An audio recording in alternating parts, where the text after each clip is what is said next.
In this video, we're going to look at an ABA graph and what makes an ABA graph. What are the conventions?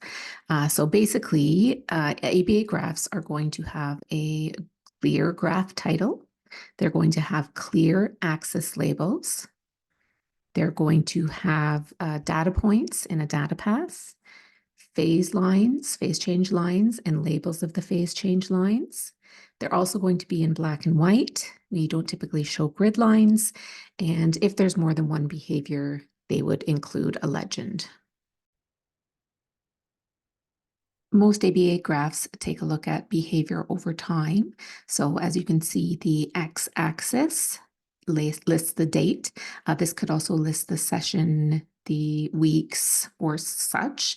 And the y-axis is going to be the dependent variable. So what is actually changing? So in this particular circumstance, we're looking at the frequency of self-injurious behavior, and we are taking a look at whether that behavior is going up or down. So as you can see, we have a somewhat stable data path, a little bit of mess here. I can tell you a little bit of the backstory for this student. He got put on a medication somewhere in around here, didn't attend school for a few days while that medication started, came into school, was highly dysregulated. As you can see, the data line goes up. You look over here and see that the range, we're actually looking at 180 times a day. And that medication was very quickly removed, and we saw an immediate decrease of the self-injury. So in this particular circumstance, we are saying like there's a side effect to this medication. They shouldn't be starting this. Usually, if we're taking a look at a graph like this, when we're making a new phase change, we're actually implementing something that we hope has a positive effect on the behavior and decreases the behavior when it's a challenging behavior like this. So now we're going to go into Excel. I've got some raw data in here. You can see this one here is already graphed, but over here, I actually only have the raw data, and I'm going to show you how to set up this graph kind of from scratch. Okay, so we're going to highlight all of the information that we have. There are shortcuts to do that, but I'm just going to show you this way. Right-clicking on your mouse, dragging down, grabbing all the information, and then up here, you're either going to hit the insert tab. Sorry, I have to move around this thing that you can't see so that I can see what's up there. Okay, so you're going to either hit the insert tab up here, or you're going to, if you go up here, there's like a quick graph. You're going to choose line with markers. And as you can see, it automatically has inserted a graph in there. The graph right now doesn't meet any ABA conventions. So if we hover over to here, you see this plus sign comes up. So if I left click on my mouse, I can say what I want included in this graph. So I need to add axis titles. If I had more than one behavior, this is where I would be choosing a legend. I can choose to put one in there, but since it's only the one behavior, it's already titling it. So I'm not going to do this for this one. Okay, I am going to go up, move this down here.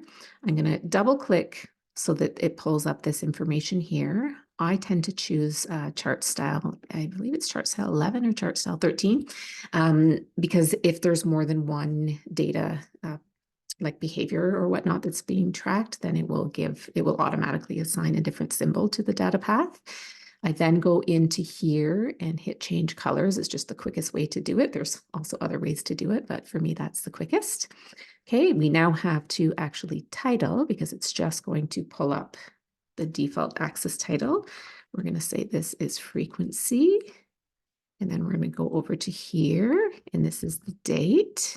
We'll give it a little bit more of a descriptor. So frequency of self-injury, and we'll just give the student some initials. We'll say it's HG. Okay.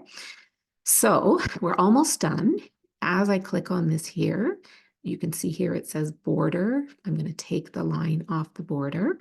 And then one other little piece that I like to do is if I double click into these dates here, if I change this to a text, right now it's just thinking, it's trying to figure out what the data should be showing.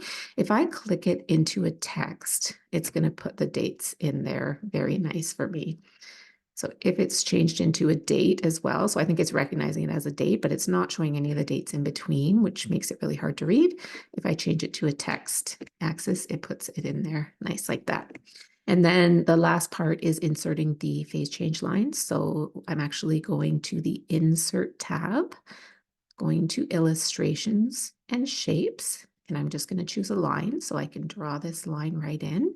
It is going to default to a color. I'm changing it to black just by going over and clicking the black. Now I can copy this line, paste it again, and then I can just simply use my mouse to drag it over here. Okay, so now I've got my lines in. There's another way to put lines in. This is just the simplest way. So I will just show that here. And then if I go again to the insert and I want to insert text, I'm going to say I want a text box. I'm just going to draw that text box in there. And as you can see, it highlights with a background. Here, I'll click out of it so you can see it. It highlights with it with a border, sorry, and I don't want that border. So if I just click back into there and double click, or if it doesn't come up, if I right click and hit Format Shape, I say I don't want it to have a line. And now I can just type in there. So this is our baseline. This is our medication, and this is our removal of medication. And as you can see, it's a little bit too big. So if I highlight it and go up to here, I can make, what can we do here? I can put it as a 9, and that's still fine. And then I can just use the space bar